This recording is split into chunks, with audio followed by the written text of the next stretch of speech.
So I want to talk about puppy biting because it's always a problem with new puppies.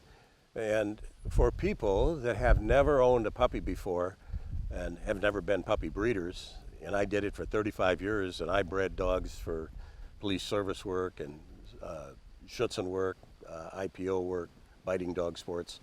But puppies, when they're in their litter, play with one another by biting one another. That's what they do. When they get to be, it starts a little bit at about 4.5, 5 weeks, but when they get to be 5, 6, 7 weeks old, they play by biting one another, and they scream and run around and be crazy, and then they come to our house.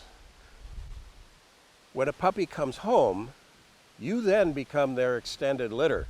They don't know any other way of how to interact with humans, so they come in and they bite you.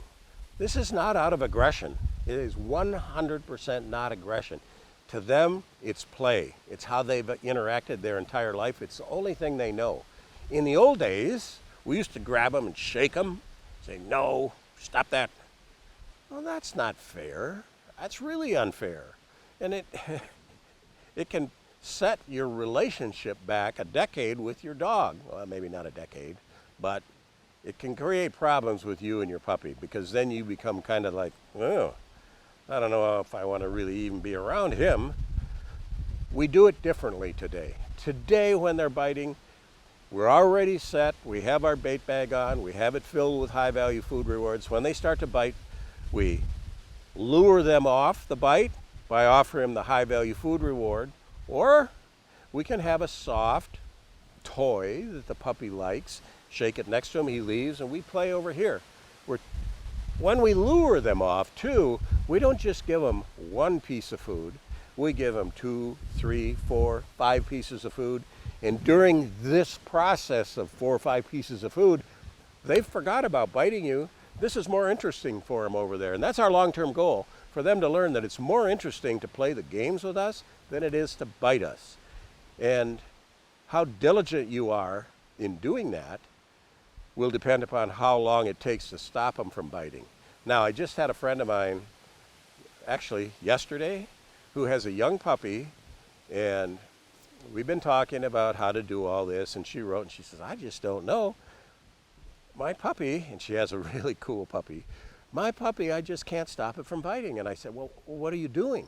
Well, she said, "When I watch TV, I have him in my lap, and she just keeps chewing and biting and chewing and biting, and I can give her a piece of food, and she comes back and chews and bites." That's crazy. I said, you can't pick a puppy up, and you shouldn't pick your puppy up and keep it in your lap when you're doing something. You just become a big biting toy if you do that.